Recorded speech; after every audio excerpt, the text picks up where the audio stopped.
Hey, what's up, YouTube? I'm Dex. And I'm Mike. And today we're doing an episode review for Riverdale, Episode 3, Body Double. So in this episode, it's revealed that Jason Blossom tried to fake his own death in order to leave Riverdale. But then, as we know, it turns out he was murdered. Veronica in this episode goes on a date with Chuck. And, they go out to Pop's restaurant, they make out, and the next day, Veronica is slut-shamed by Chuck and the football team. Archie comes clean to the police about being at the lake the day the gunshot was fired, alluding to Jason's death or whatnot. But he did leave out that Miss Grundy was at the lake with him.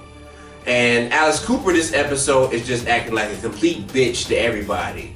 Her daughter, she's taunting Jason's parents at a social event, and she gets bitch slapped, and then turns around and still talking shit to Veronica's mom about Veronica calling her a slut. And another thing that's just totally crazy is Veronica's mom is still working as a waitress at Pop's, working at the diner, at social events, but still living in this high-rise building. We did not see her butler in this episode. Okay.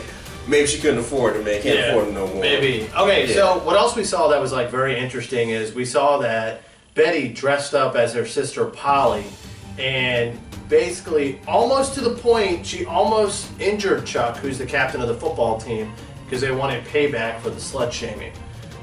She put her heel on top of his head and was trying to drown him inside of the hot tub, and also started pouring syrup on him. I guess to kind of make like a sticky maple.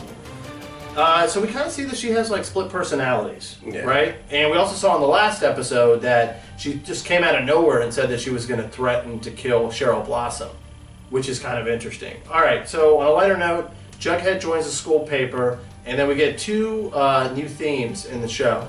One is we find out that there's racism in Riverdale, and we also get a lighter theme of Follow Your Dreams with Archie and his music. But most importantly, we get one step closer to figuring out, okay, who could have killed Jason Blossom? We find out that the main suspect in this episode is Scoutmaster Doyle. He's the one that fired the gun on July 4th. Okay? But he has information that he gives to Jughead and Betty, and he tells them that he saw Mrs. Grundy's car at the lake. So now all of a sudden, she's the prime suspect, right? And it's starting to unravel about the affair. Right. We're starting to get an idea that, what was she doing there? Archie was there too. Eventually they're going to put two and two together. So I didn't like this episode as much as I liked the previous episode. I think they should have stuck more with actually who committed the murder. And I kind of like how, Jughead's basically snooping around. I just thought this episode was okay, but it seemed like we did get some more character development, and I like the way Betty's character's going.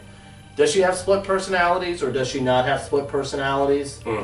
And I just felt like the slut shaming, it's a great lesson to be learned, but I think we've seen it too many times in high school shows, and I think they could have maybe done something else. What I liked about this episode, I thought this episode was a little bit more faster paced with the revenge, the Archie defying his dad, and maybe a little bit more mystery about Jason's death. I thought that the female characters are starting to be the most interesting thing about the show, like Betty and Veronica, and to some degree, Cheryl. But I thought this was a little bit more faster paced. But what kind of annoyed me, but I still liked the episode, was I didn't like how the outcome of the revenge. I thought the revenge was pretty weak.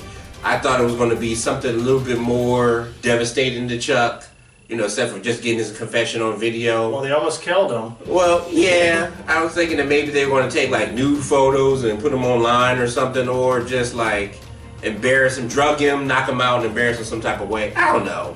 But I just thought the payoff was okay. Only thing we saw was that Betty's a little bit crazy, but it's supposed to pay off, I guess, in a couple weeks.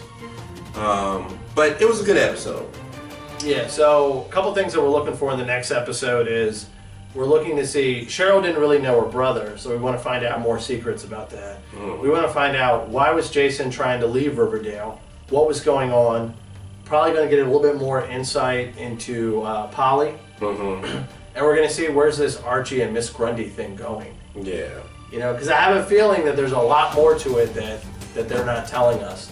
So that should be interesting. I think she killed him. That's what Mike thinks. I don't know. I don't know. It might be too obvious. I think it's too early. I reserve the right to change my mind next week. Yes. All right. Looks like it's all the time that we have for today. Don't forget to like and subscribe, and please check out our other channel, Dex and Mike's Movie Show. Yes. Thanks a lot for watching. We appreciate it. Comment below, and we will see you next time.